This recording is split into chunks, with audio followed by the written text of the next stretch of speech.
Marcus Johnson pulled the moving truck into the driveway of 1247 Maple Grove Lane and turned off the engine. He sat there for a moment, looking at the house that would finally be home. After 12 years of moving from base to base, apartment to apartment, this was it. Their own place. Their own piece of the American dream. The house was beautiful.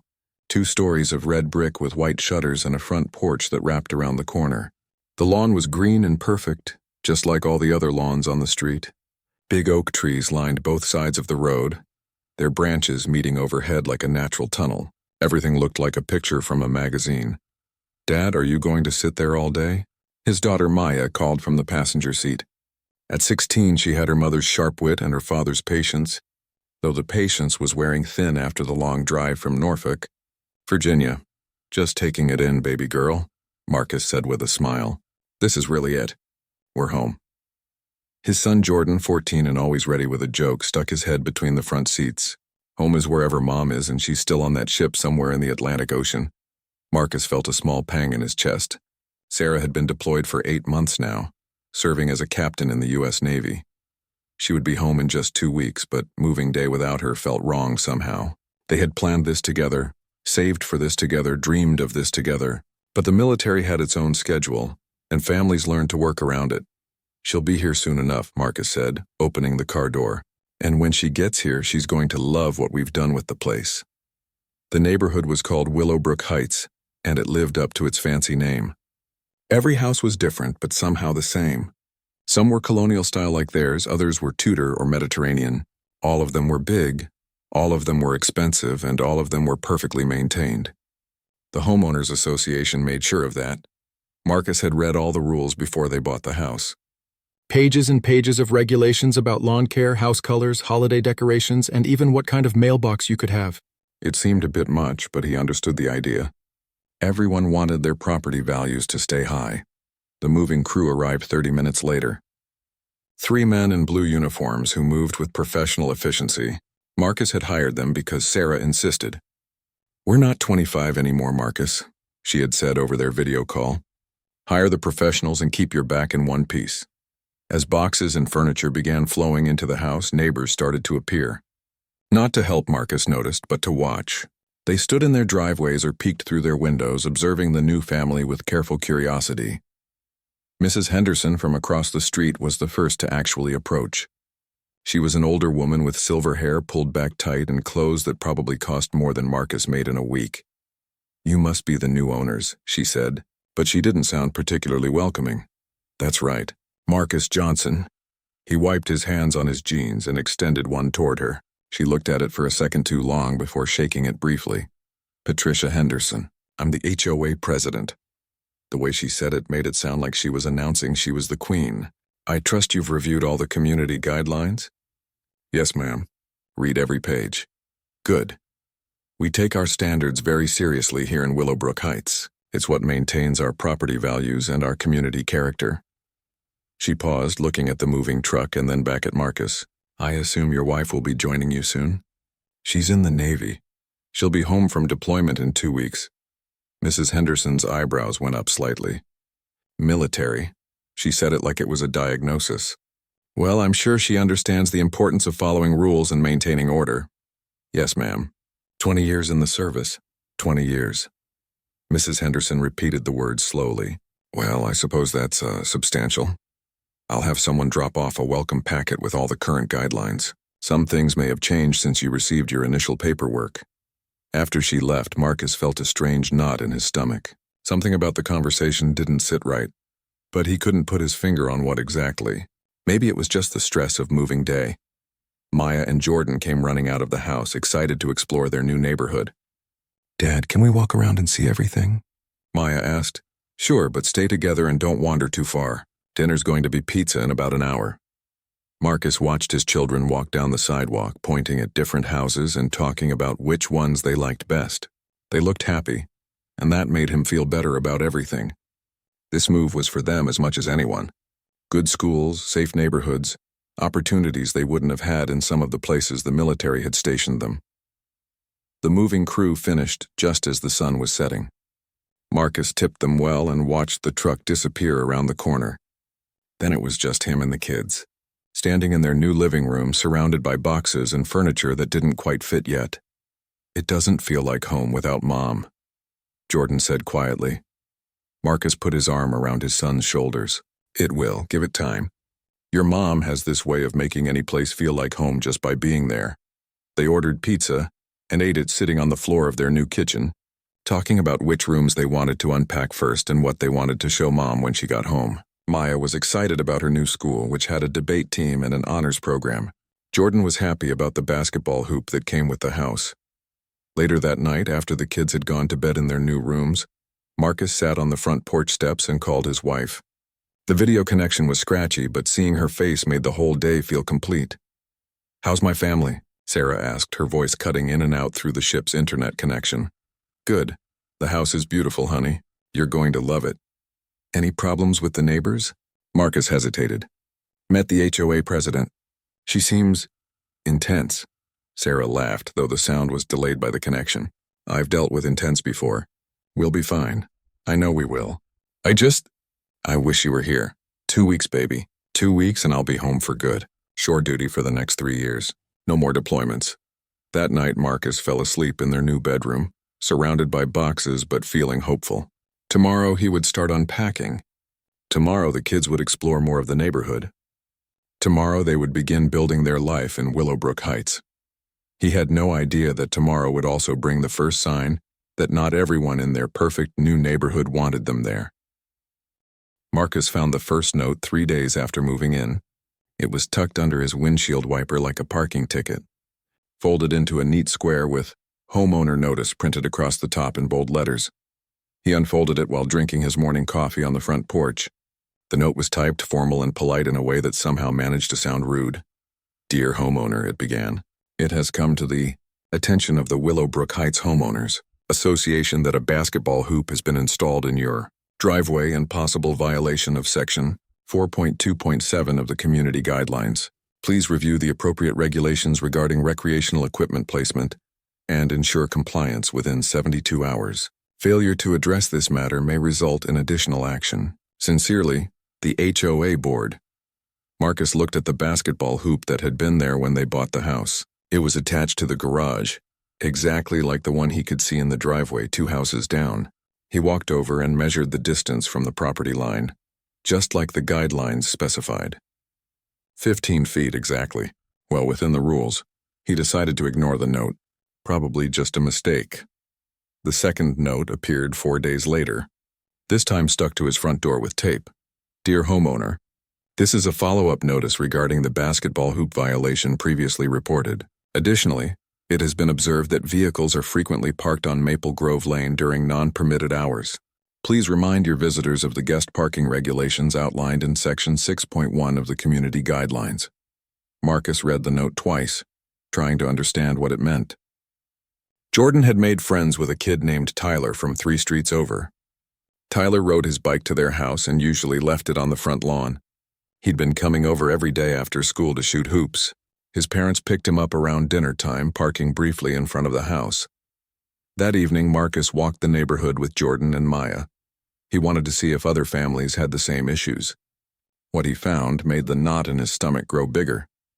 The Patterson family on Oak Street had a basketball hoop in exactly the same position as his. Their driveway was full of cars, teenagers, Marcus guessed, based on the loud music coming from their backyard. The Williams family on Elm Drive had friends over too. Kids were riding bikes on the sidewalk. Parents were chatting in driveways, and everyone seemed relaxed and happy. "Dad, look." Maya pointed to a house 2 streets over. "They have the same basketball hoop as us, but theirs is even closer to the street." Marcus made a note of the address. 1156 Pine Ridge Court. White family, nice cars, perfectly maintained lawn. No violation notice tucked under their windshield wiper. The third note came less than a week later. This time it was hand-delivered by Mrs. Henderson herself. Marcus was washing his car in the driveway when she approached, clipboard in hand and a tight smile on her face. "Good morning, Mr. Johnson. I trust you received our previous notices?" "Yes, ma'am. Though I'm not sure I understand them. I measured the basketball hoop and it's exactly where the guidelines say it should be." Mrs. Henderson made a note on her clipboard. "The basketball hoop issue has been reassessed. However, we have new concerns. Your lawn maintenance schedule appears to be irregular. Marcus looked at his lawn, which he had mowed 2 days ago. It was green even, and exactly the same length as every other lawn on the street. What's wrong with my lawn? The edges aren't properly trimmed, and there are clover patches that need to be addressed. We maintain very high standards in Willowbrook Heights. I can take care of the edges, but I don't see any clover patches. Mrs. Henderson pointed to a small area near the mailbox where a few white flowers bloomed among the grass. Right there. That's clover, and it's considered a weed according to our landscaping requirements. Marcus wanted to laugh, but Mrs. Henderson's serious expression stopped him. She was actually giving him a violation notice for 3 tiny clover flowers. I'll take care of it, he said. See that you do. Also, I noticed you have a decorative item in your front flower bed that isn't mentioned in your approved landscaping plan. Marcus turned to look at his flower bed. Sarah had ordered a small garden gnome online before her deployment. It was maybe 8 inches tall, painted bright colors and sitting happily among the marigolds. The gnome, lawn ornaments require HOA approval before installation. The application is available on our website. Mrs. Henderson made another note on her clipboard. I'll need to see the approval form by Friday. After she left, Marcus sat on his front steps and called his wife. The connection was better this time, and he could see Sarah clearly on the laptop screen. They want me to get permission for a garden gnome? Sarah's voice carried clearly across the ocean. 8 inches tall, honey. It's smaller than some of the flowers. Sarah was quiet for a moment. In the background, Marcus could hear the sounds of shipboard life. Metal doors closing, people walking on steel floors, the constant hum of engines. Marcus, are other people getting these kinds of notices? That's the thing. I don't think they are. I walked around the whole neighborhood. Lots of people have basketball hoops. Lots of people have friends over. Lots of people have stuff in their yards. But I haven't seen any violation notices on anyone else's door. What about other families like ours? Marcus knew what she meant without her having to say it directly. Other black families. There's the Washingtons on Birch Street, but they've been here for 10 years. Mrs. Washington mentioned they had some trouble when they first moved in, but that was a long time ago. And there's the Martinez family, but they're Hispanic. Have you talked to them? Not yet. But honey, I'm starting to think this isn't about basketball hoops and garden gnomes. Sarah was quiet again. When she spoke, her voice had changed. It was her Navy voice now, the one she used when she was analyzing a problem and developing a strategy. Listen to me carefully, Marcus. I want you to start keeping records.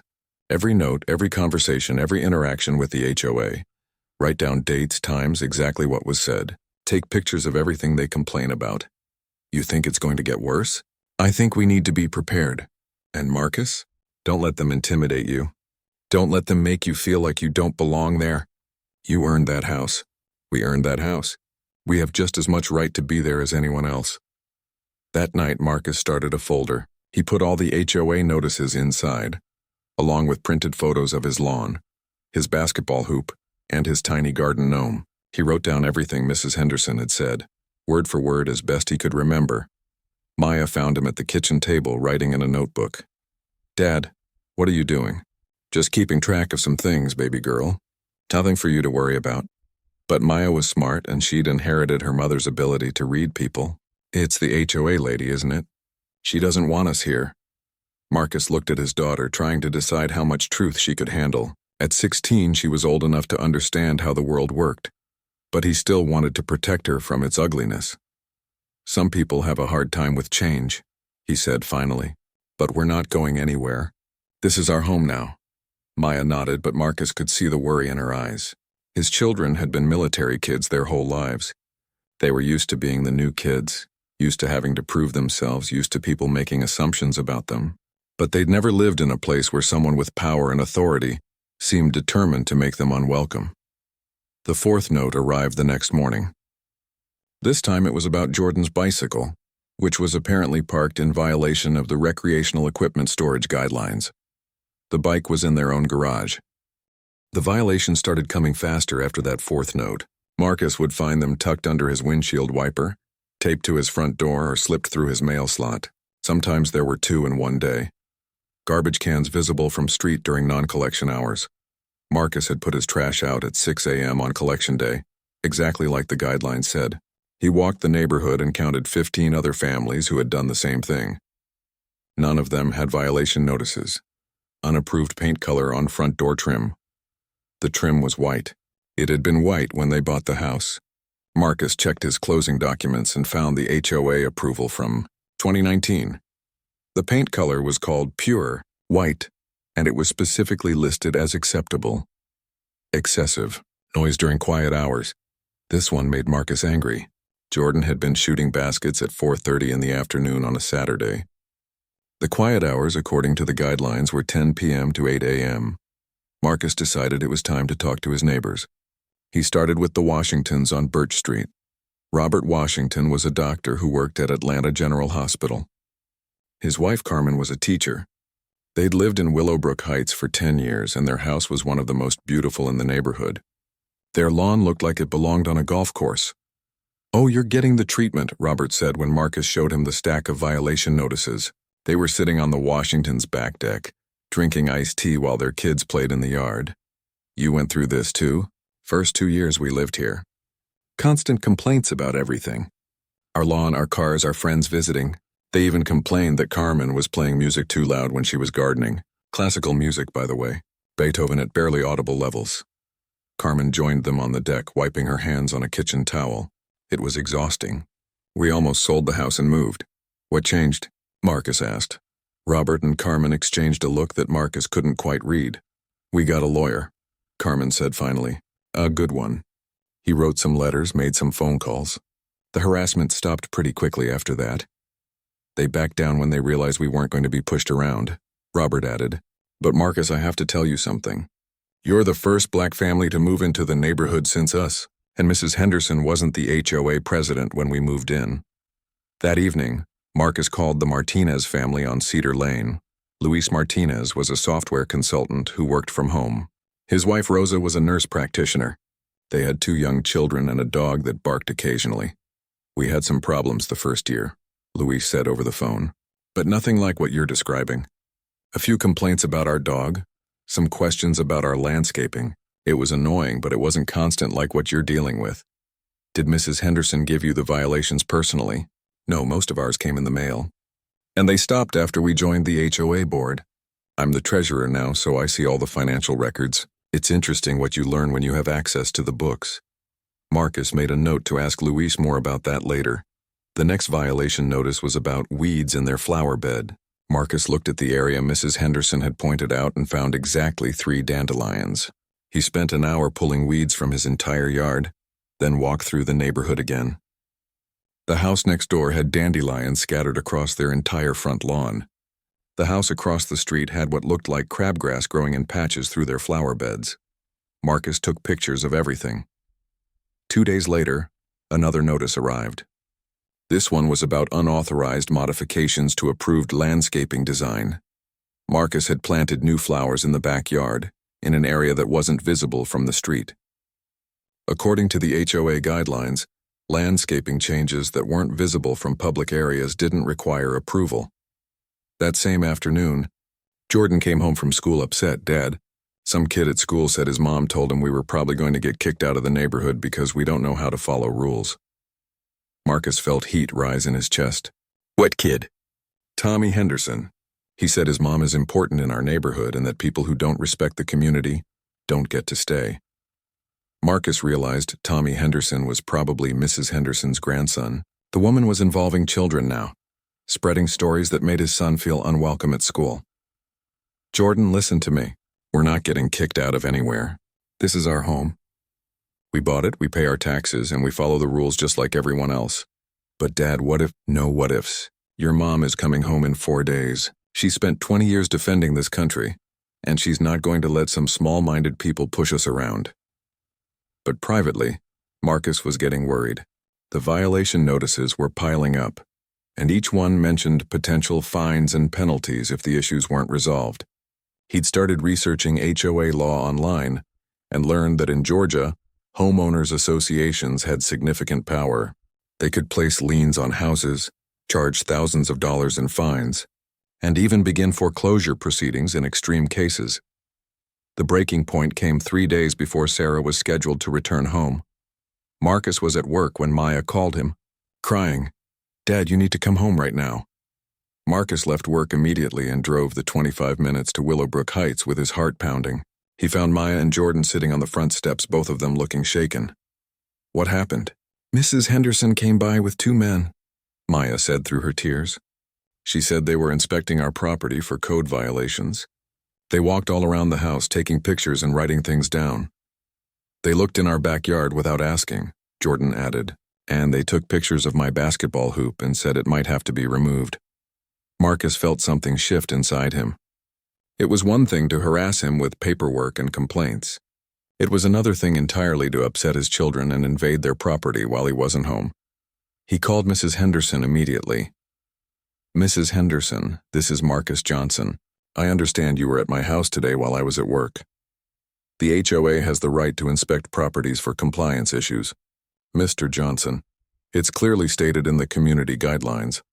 The guidelines say you need to provide 48 hours notice for inspections, and the homeowner has the right to be present." There was a long pause. "Mr. Johnson, I think it's time we had a serious conversation about your family's future in Willowbrook Heights. Perhaps you'd like to attend our next board meeting." "I'd be happy to attend your board meeting." "When is it?" "Tomorrow evening at 7. The community center on Oak Street. I'll put you on the agenda." After Marcus hung up, he sat down with his children and tried to explain what was happening without scaring them more than they already were. "Some people don't like change," he said, "and sometimes when people are afraid or uncomfortable, they don't act their best." "Is it because we're black?" Maya asked directly. Marcus had been dreading this question, but he'd known it was coming. His daughter was too smart to miss the obvious pattern. "I think that's part of it, yes." "What are we going to do?" "We're going to fight back. The right way, the legal way, and we're going to show them that the Johnson family doesn't back down from bullies." That night, Marcus stayed up late organizing his documentation, photos, violation notices, notes about his conversations with neighbors. He also researched Mrs. Henderson online and found some interesting information about her background and her connections in the community. Sarah was coming home in 3 days. The HOA board meeting was tomorrow night. Marcus had a feeling that everything was about to change, one way or another. Marcus arrived at the Willowbrook Heights Community Center 15 minutes early for the HOA board meeting. He carried a folder with all his documentation and wore his best suit. This felt like going to court, and he wanted to look professional and prepared. The community center was a small building with beige walls and fluorescent lights. Folding chairs were arranged in rows facing a table where the board members sat. Marcus recognized Mrs. Henderson immediately. She was flanked by 4 other people he didn't know, all of them white, all of them older, and all of them looking at him like he was an unwelcome intruder. About 20 other residents were scattered throughout the room. Marcus nodded politely at the people he recognized from his walks around the neighborhood. Most of them nodded back, though a few looked away quickly. "Good evening, everyone," Mrs. Henderson called the meeting to order. "We have our usual business to attend to, plus a special discussion regarding compliance issues with one of our newer residents." She went through the standard agenda items first. Budget updates, landscaping contracts, holiday decoration guidelines. Marcus listened carefully, trying to understand how the organization worked and who the key players were. The treasurer was a man named Bill Crawford, who seemed nervous every time Mrs. Henderson looked at him. The secretary was a woman named Janet Mills who wrote down everything but rarely spoke. The other 2 board members were introduced as Tom Bradley and Susan Chen, though Marcus noticed that Mrs. Henderson did most of the talking for everyone. "Now," Mrs. Henderson said after 45 minutes of routine business, "we need to address a serious compliance issue. Mr. Johnson, would you please stand?" Marcus stood up, feeling every eye in the room focus on him. "Mr. Johnson, your family has received numerous violation notices since moving into our community 6 weeks ago. Despite these warnings, the issues continue to persist. The board has documented significant concerns about your property maintenance, your adherence to community standards, and your overall compatibility with Willowbrook Heights' established character." Marcus opened his folder. "Mrs. Henderson, I'd like to address each violation individually." "I have documentation showing—" "Mr. Johnson," she interrupted, "this isn't a trial." "This is a community discussion. The board has already made its determination based on clear evidence of repeated violations. What determination? Mrs. Henderson smiled, but it wasn't a friendly smile. The board has voted to assess cumulative fines totaling $15,000 for ongoing compliance failures. Additionally, we're requiring your family to submit a comprehensive property improvement plan within 30 days, subject to board approval and estimated to cost an additional $25,000 in required modifications. Marcus felt the room spinning slightly. $40,000 total? For what violations exactly? Unauthorized landscaping modifications, improper recreational equipment placement, inadequate property maintenance, excessive noise violations, parking infractions, and failure to obtain required permits for decorative installations. Mrs. Henderson, with all due respect, I've followed every guideline in your handbook. I have pictures, measurements, and documentation proving that my property meets or exceeds every standard you've listed. Mr. Johnson, the board's decision is final. You have 30 days to pay the assessed fines and submit your improvement plan, or will be forced to pursue legal remedies, including the possibility of foreclosure proceedings. The word foreclosure hit Marcus like a physical blow. They were actually threatening to take his house, his family's home, the place where Sarah would return from deployment in 2 days. I'd like to see the specific violations and the evidence supporting these fines, Marcus said, trying to keep his voice steady. The violations have been clearly documented and provided to you over the past several weeks. I'd also like to know why other residents with identical property conditions haven't received similar violations. Mrs. Henderson's face tightened. Mr. Johnson, I don't appreciate your tone or your accusations. This board operates with complete fairness and consistency. Then you won't mind if I request copies of all violation notices issued in the past year, along with the criteria used to determine which properties require inspection. The room was completely quiet now. Marcus could see some of the other residents shifting in their seats, a few of them looking uncomfortable with the direction the conversation was taking. Mr. Johnson, Tom Bradley spoke up for the first time. The board doesn't have to justify its decisions to individual residents. We're elected to maintain community standards, and that's what we're doing. Who elected you? Marcus asked. Because I've been a homeowner here for 6 weeks, and I've never received information about board elections, voting procedures, or how residents can participate in community governance. Mrs. Henderson stood up from her seat. Mr. Johnson, you're clearly not interested in working cooperatively with this board or this community. Your attitude confirms our concerns about your suitability as a Willowbrook Heights resident. My attitude? I'm asking for basic transparency and fair treatment. I'm asking to see evidence before being fined $40,000. I'm asking why I'm being held to standards that apparently don't apply to other residents. That's enough, Mrs. Henderson said sharply. This meeting is adjourned. Mr. Johnson, you'll receive formal notification of the board's decision within 48 hours. I suggest you consult with an attorney and begin making arrangements to comply with our requirements. People started filing out of the room immediately. A few residents approached Marcus as he was packing up his folder. I'm sorry about this, said an older woman with kind eyes. I'm Helen Morrison. I live on Pine Ridge Court. This isn't how we usually handle things. It's not right what they're doing to you, added a man Marcus recognized from his neighborhood walks. I'm Dave Peterson. If you need a witness to anything, I've been taking notes during these meetings for the past 2 years. But most people avoided eye contact as they left, and Marcus found himself alone in the community center with his folder full of useless documentation. All his careful preparation, all his evidence, all his attempts to follow their rules exactly, none of it had mattered. Mrs. Henderson had made up her mind before the meeting even started. This wasn't about basketball hoops or garden gnomes or lawn maintenance. This was about forcing his family out of the neighborhood, and she was using the HOA as her weapon. Marcus sat in his car in the community center parking lot for 10 minutes, trying to process what had just happened. $40,000. Foreclosure proceedings, all for violations that either didn't exist or were selectively enforced. He called Sarah on his drive home, even though he knew the connection would be poor and she was probably sleeping. Marcus, is everything okay? You sound upset. He told her everything. The meeting, the fines, the threats, Mrs. Henderson's obvious hostility, and the board's refusal to listen to reason. $40,000? Sarah's voice was sharp even through the static. For what? For existing while black in their precious neighborhood. I don't know what to do, honey. They're threatening foreclosure. We could lose the house.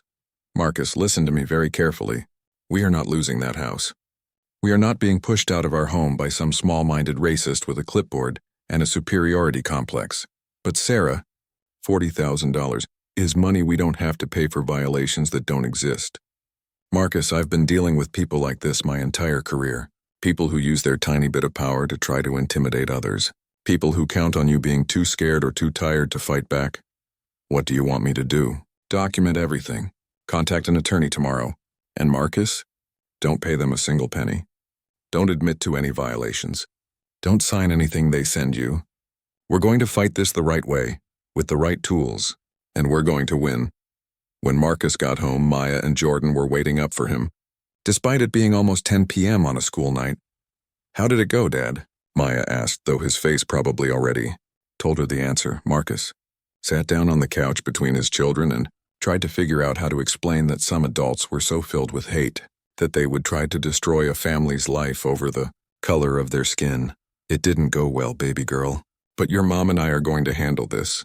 We're going to fight back and we're going to win. Are we going to have to move? Jordan asked quietly. No, this is our home now, and nobody is going to take it away from us. The formal notification arrived by certified mail the next morning. $15,000 in fines payable within 30 days. $25,000 in required property modifications. And a final paragraph that made Marcus's blood run cold. Failure to comply with these requirements will result in the initiation of foreclosure proceedings and removal from Willowbrook Heights community. Sarah was coming home tomorrow. The war was about to begin. Sarah Johnson stepped off the military transport plane at Dobbins Air Reserve Base, feeling like she could finally breathe again. 8 months at sea. 8 months of command responsibilities and diplomatic missions and the constant stress of keeping hundreds of sailors safe in dangerous waters. But none of that stress compared to what she felt when Marcus told her about the HOA situation. Her husband picked her up at the base, and they drove home through the Georgia countryside in relative quiet. Maya and Jordan had wanted to come, but Sarah had asked Marcus to bring her home alone first. She needed to see the house, see the neighborhood, and understand exactly what they were dealing with before she hugged her children and pretended everything would be fine. There it is, Marcus said as they turned onto Maple Grove Lane. 1247, home. Sarah looked at the house that had occupied her dreams for 8 months. It was beautiful, exactly as perfect as the photos Marcus had sent. The lawn was immaculate, the flower beds were carefully maintained, and even the controversial garden gnome looked charming sitting among the marigolds. Marcus, this house is gorgeous. The yard is perfect. What exactly are they complaining about? That's the problem, honey. They're not really complaining about anything. They're looking for reasons to complain. Sarah walked around the property with the eye of someone trained to assess threats and analyze problems. 20 years in the Navy had taught her to see patterns, to notice details, and to think strategically about complex situations. Show me the violations again, she said when they went inside. Marcus pulled out his carefully organized folder. Sarah spread all the documents across their kitchen table and studied them like she was planning a military operation. Unauthorized landscaping modifications, she read aloud. What modifications? I planted flowers in the backyard. Flowers that aren't visible from the street, in an area that doesn't require approval according to their own guidelines. Improper recreational equipment placement. The basketball hoop? Which is in the exact same position as basketball hoops on 4 other houses I can show you. Sarah continued reading through the violations, cross-referencing them with the official HOA guidelines that Marcus had highlighted and annotated. After an hour of analysis, she leaned back in her chair. Marcus, this is harassment. Pure and simple. These violations are either completely fabricated or they're standards being applied selectively to our family. I know that. You know that. But how do we prove it? Sarah smiled for the first time since she'd been home. It wasn't a happy smile.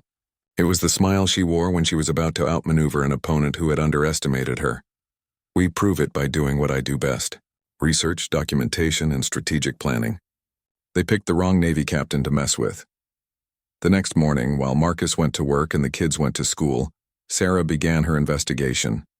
She started with public records, using her laptop and the research skills she'd developed during years of intelligence briefings and strategic planning. Willowbrook Heights had been developed in 1998 by Morrison Construction Company. The original HOA board included several members of the Morrison family and was designed to maintain property values while the remaining lots were developed and sold. Sarah dug deeper into the current board members. Patricia Henderson had been HOA president for 3 years. Before that, she'd been a real estate agent with Henderson and Associates, a firm that specialized in upscale suburban communities. Interesting, Tom. Bradley was a retired insurance adjuster who had lived in Willowbrook Heights since 2003. His wife was a former city council member who had been involved in several zoning disputes that seemed designed to limit affordable housing development in the area. Susan Chen was harder to research, but Sarah found that she worked as a property manager for a company called Premier Property Solutions. The company's website listed several high-end residential developments, including some that advertised as exclusive communities with carefully maintained standards. Bill Crawford, the nervous treasurer, was a CPA who worked for himself. Sarah made a note to look into the HOA's financial records. In her experience, organizations that operated with this level of hostility often had something to hide in their books. The most interesting discovery came when Sarah researched the history of minority families in Willowbrook Heights. The Washingtons had moved in 10 years ago and faced 2 years of harassment before it stopped. The Martinez family had moved in 5 years ago and dealt with moderate harassment for about a year. And there had been another black family, the Thompsons, who moved in 7 years ago. Sarah couldn't find any current address for the Thompsons in Willowbrook Heights. She expanded her search and found that they had sold their house after 18 months and moved to a different city entirely. The house had sold for significantly less than they'd paid for it. She found similar patterns with 2 other minority families from earlier years. All of them had faced HOA harassment. All of them had eventually sold their houses at a loss and moved away. Sarah cross-referenced the sale dates with property records and found something very interesting. In each case, the houses had been purchased within weeks of the sale by Premier Property Solutions, the same company where Susan Chen worked.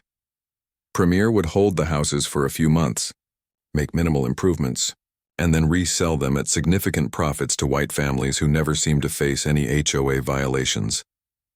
"It's a pattern," Sarah said to Marcus that evening as she showed him her research. "They harass minority families until they sell at a loss. Then their business associates buy the houses cheap and resell them for profit. Can we prove that?" "I can prove the pattern. I can prove the business connections. I can prove the selective enforcement. What I need now is more information about their financial operations and their decision-making process." Sarah called Luis Martinez, the treasurer who had mentioned having access to the HOA's financial records. "Luis, this is Sarah Johnson, Marcus's wife. I just got home from deployment and I'm trying to understand what's been happening with our HOA situation." "Mrs. Johnson, I'm so sorry about what they're putting your family through. It's wrong and I've been documenting everything." "What do you mean documenting?" "I started keeping records after I joined the board and saw how they operate. I have copies of all the violation notices they've issued over the past 3 years. I have financial records showing how they spend HOA funds, and I have recordings of board meetings where they discuss which residents to target."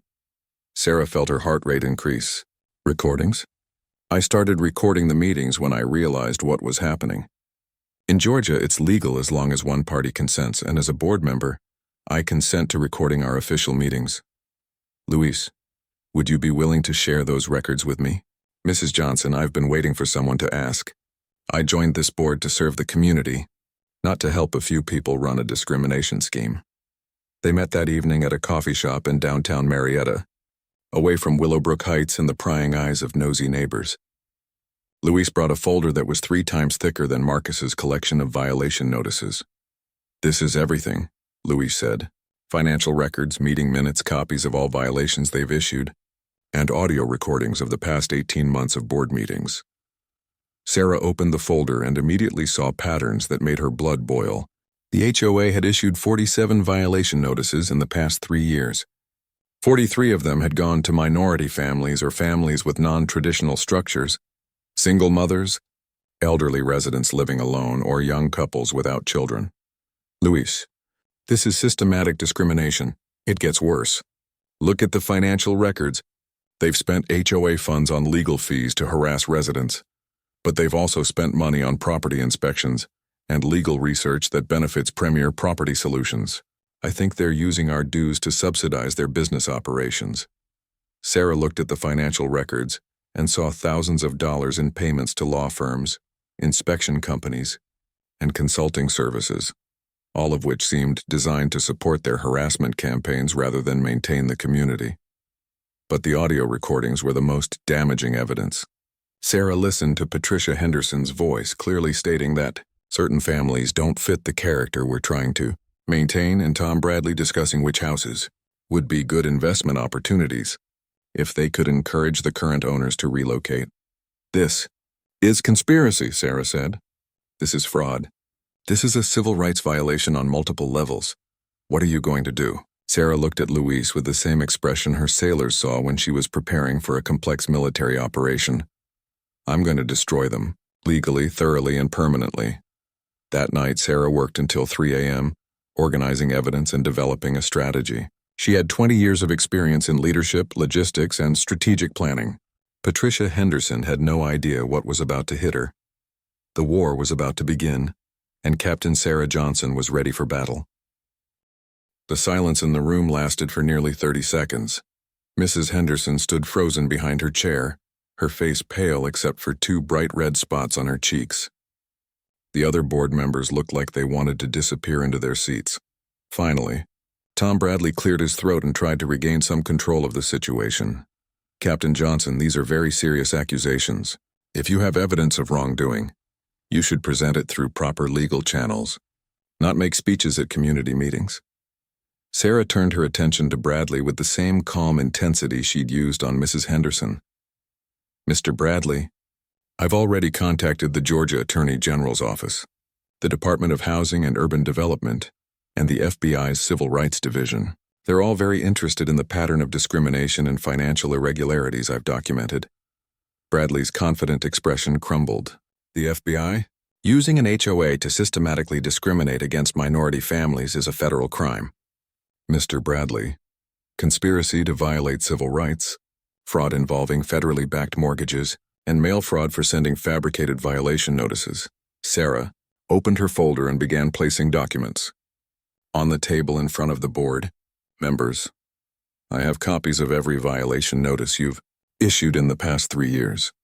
I have financial records showing how you've spent HOA funds. I have audio recordings of your private meetings where you discuss targeting specific families." She placed a photograph on the table showing 2 identical basketball hoops and 2 different driveways. "I have photographic evidence of selective enforcement. This picture shows our basketball hoop, which received a violation notice, next to the identical basketball hoop at 1156 Pine Ridge Court, which has never been cited for any violations." Susan Chen, who had been silent throughout the meeting, suddenly spoke up. "Patricia, maybe we should adjourn this meeting and consult with our attorney before—" "No," Mrs. Henderson snapped. "I'm not going to be intimidated by someone who thinks wearing a military uniform gives her the right to come in here and attack this board." She turned back to Sarah with renewed hostility. "Captain Johnson, you can wave your decorations around all you want, but this is a civilian community with civilian rules. Your family has violated our standards repeatedly, and we have the legal right to enforce compliance." Sarah had been waiting for this moment. She'd spent 20 years dealing with people who tried to use authority to mask their prejudice and incompetence. "Mrs. Henderson, let me explain something about military service that you clearly don't understand." Her voice was quiet but carried an edge that made several people in the audience sit up straighter. "I didn't earn these ribbons by following orders blindly. I earned them by making difficult decisions under pressure, by protecting people who couldn't protect themselves, and by standing up to corruption and abuse wherever I found it." She stepped closer to the board table. "I've dealt with enemy combatants who showed more honor and integrity than you've shown my family. I've negotiated with foreign officials who treated American citizens with more respect than you've shown your own neighbors." The room was completely silent now. Even the air conditioning seemed to have stopped humming. "You want to know what these ribbons represent, Mrs. Henderson? They represent 20 years of fighting for the principles that built this country. Equality under the law, due process, the right to be treated fairly regardless of your race or religion or background." Sarah's voice rose slightly, still controlled but with unmistakable authority. And I have never backed down from a fight when those principles were under attack. Mrs. Henderson tried one last time to regain control. This is ridiculous. You're making a scene over routine community maintenance standards. Routine? Sarah interrupted. 43 of the 47 violations you've issued in 3 years went to minority families. You've spent $12,000 in HOA funds on legal fees and inspections that exclusively target non-white residents. You've used community money to subsidize business ventures that profit from driving down property values for targeted families. She pulled out a thick stack of papers and set them on the table with a loud thud. I have bank records, Mrs. Henderson. I have property transaction records. I have documented communications between board members and Premier Property Solutions. I have evidence of a conspiracy to violate federal civil rights laws. Bill Crawford. The treasurer suddenly stood up from his seat. I need to say something, he announced, his voice shaking. Mrs. Henderson whirled around to face him. Bill, sit down. No, Patricia. I've been sitting down for too long. Crawford turned to address Sarah and the audience. Captain Johnson is right. I've been keeping the books for 3 years, and I've watched this board spend our community's money to harass families they don't want here. I've seen the selective enforcement. I've heard the conversations about maintaining community character and keeping out undesirable elements. His voice got stronger as he continued. I became treasurer because I wanted to serve my neighborhood. I never signed up to participate in discrimination and fraud. Mrs. Henderson's face was now completely white. Bill, you're out of order. You don't know what you're talking about. I know exactly what I'm talking about, Patricia. I have copies of everything. Every payment, every invoice, every financial transaction this board has made. And I've been documenting all of it because I knew eventually someone would ask the right questions. Sarah looked at Crawford with approval. Mr. Crawford, are you prepared to testify about what you've witnessed? Yes, ma'am. I'm prepared to tell the truth about everything this board has done. The meeting dissolved into chaos. Several residents stood up and began talking loudly among themselves. Some were asking questions about their own HOA fees and whether they'd been used appropriately. Others were demanding to see financial records and violation statistics. Mrs. Henderson tried to restore order by banging her gavel and calling for quiet, but her authority had completely evaporated. The residents were angry now and they wanted answers. Dave Peterson, the man who had offered to serve as a witness after Marcus's first meeting, stood up and addressed the room. I've been taking notes at these meetings for 2 years. I've watched this board target specific families while ignoring identical conditions in other homes. I've seen them waste our money on harassment campaigns instead of community improvements. He turned to Sarah. Captain Johnson, if you need witnesses, you've got them. A lot of us have been uncomfortable with what's been happening, but we didn't know how to stop it. Helen Morrison, the elderly woman who had apologized to Marcus after his first meeting, stood up next. I'm ashamed that this has been happening in our community. I'm ashamed that we've allowed a few people to use fear and prejudice to drive out good families. The Johnsons are wonderful neighbors and they deserve better than this. More residents began standing up, voicing their support for the Johnson family and their disgust with the board's behavior. Mrs. Henderson tried several more times to restore order, but it was clear that she had lost complete control of the situation. Sarah waited until the voices died down slightly, then spoke in her command voice one final time. Mrs. Henderson, this board has 48 hours to rescind all fines against my family, issue a public apology, and resign from your positions. If you choose not to comply, you'll be dealing with federal investigators, state attorneys, and civil rights lawyers. She gathered her documents and prepared to leave. I've spent 20 years defending this country against foreign enemies. I won't hesitate to defend my family against domestic ones. The meeting ended in complete chaos, with Mrs. Henderson banging her gavel uselessly while residents demanded answers and accountability. Sarah walked out with Marcus beside her, both of them knowing that the war was far from over but confident that they had won the most important battle. The real work was just beginning. The phone started ringing at 6 a.m. the next morning. Marcus stumbled downstairs to find Sarah already awake, making coffee and checking her email on her laptop. Channel 2, News wants an interview, she said without looking up. So does the Atlanta Journal-Constitution WSB Radio and something called the Neighborhood Justice Project. How did they find out so fast? Helen Morrison posted about last night's meeting on the Willowbrook Heights Facebook page. Someone recorded part of it on their phone and posted the video online. It's already been shared 3,000 times. Marcus looked over Sarah's shoulder at the laptop screen. The video showed Sarah in her dress uniform, speaking to Mrs. Henderson with quiet authority, while the HOA president grew increasingly flustered and angry. The comment section was full of support for the Johnson family and outrage at the board's behavior. "We're not the only ones," Sarah said, scrolling through dozens of messages. "I've gotten emails from 7 other families in Georgia who say they've faced similar harassment from their HOAs. And 3 attorneys have offered to take our case for free." By noon, the story had been picked up by CNN and several national news outlets. The combination of military service, civil rights violations, and small-town corruption made it the kind of story that captured public attention. Sarah gave one interview to Channel 2 News, wearing her dress uniform and speaking with the same calm authority she'd used at the meeting. She let the facts speak for themselves. The documented pattern of discrimination, the selective enforcement, the financial irregularities, and the board's attempt to force out minority families. "This isn't just about my family," she told the reporter. "This is about the fundamental right of all Americans to be treated fairly in their own communities. When people abuse their power to target families based on race or ethnicity, it's not just wrong, it's illegal." The backlash against Mrs. Henderson and the HOA board was swift and severe. By Thursday morning, the Georgia Attorney General's office announced they were opening a formal investigation into civil rights violations and financial fraud. The FBI confirmed they were reviewing the case for potential federal charges. The Department of Housing and Urban Development began examining whether the HOA's actions violated federal fair housing laws. Friday brought the first resignations.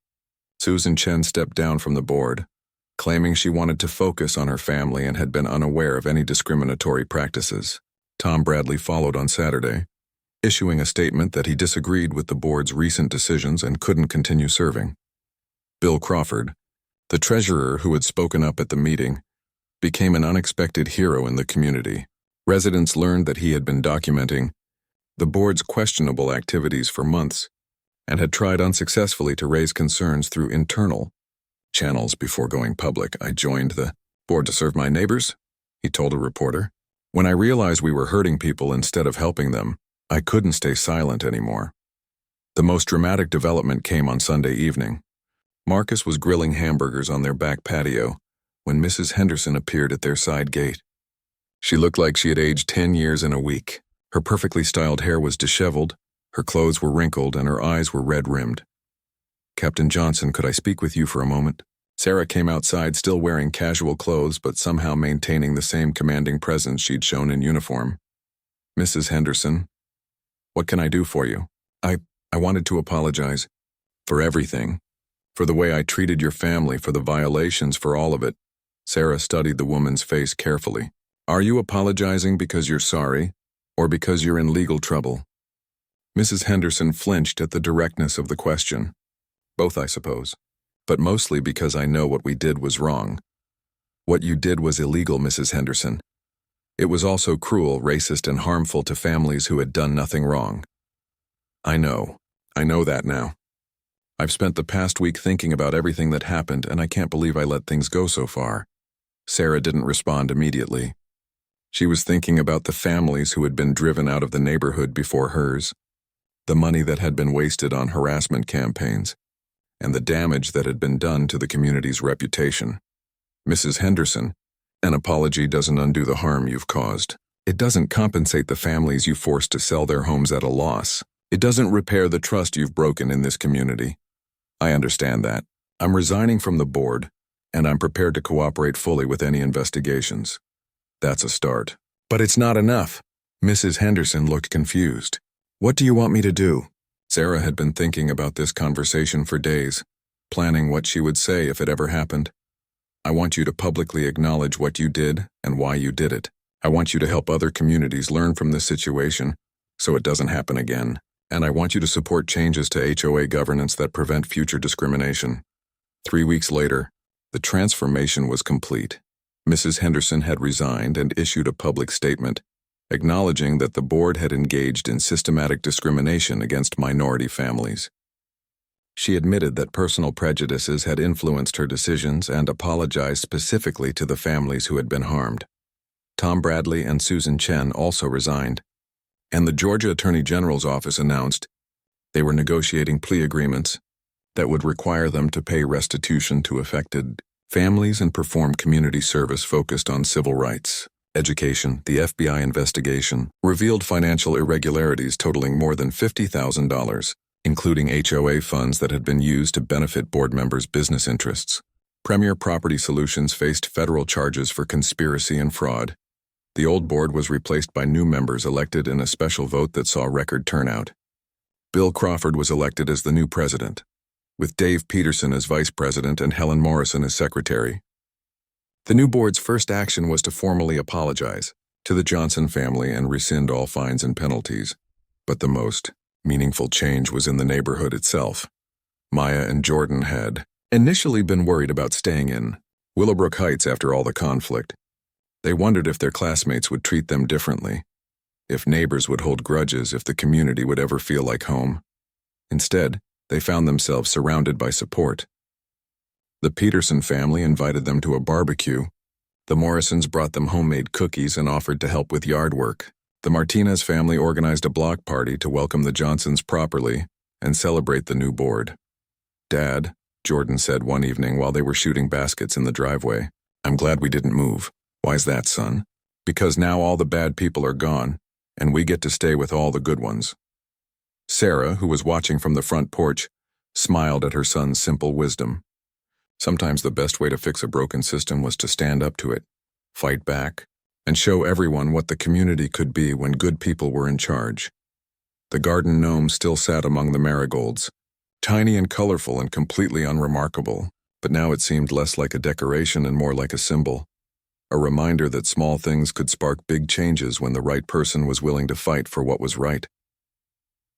Marcus joined, Sarah on the porch steps, both of them watching their children play in the yard of the home they had fought to keep. "Any regrets?" he asked. Sarah looked at the house, the neighborhood, and the life they were building together. "None. This is exactly where we belong." 6 months later, Sarah was elected to the Georgia HOA Reform Commission, working to develop statewide standards that would prevent discrimination and ensure accountability in homeowners associations across the state. Her first legislative proposal was called the Willowbrook Heights Act, and it passed unanimously. The Johnson family's fight for justice had become something bigger, a movement to protect all families' right to be treated fairly in their own communities. And it all started with a Navy captain who refused to back down from a fight, no matter how small the enemy or how powerful they thought they were. In the end, Mrs. Henderson had been right about one thing.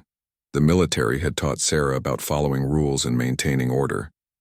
She just hadn't expected Sarah to use those skills to fight against discrimination instead of accepting it.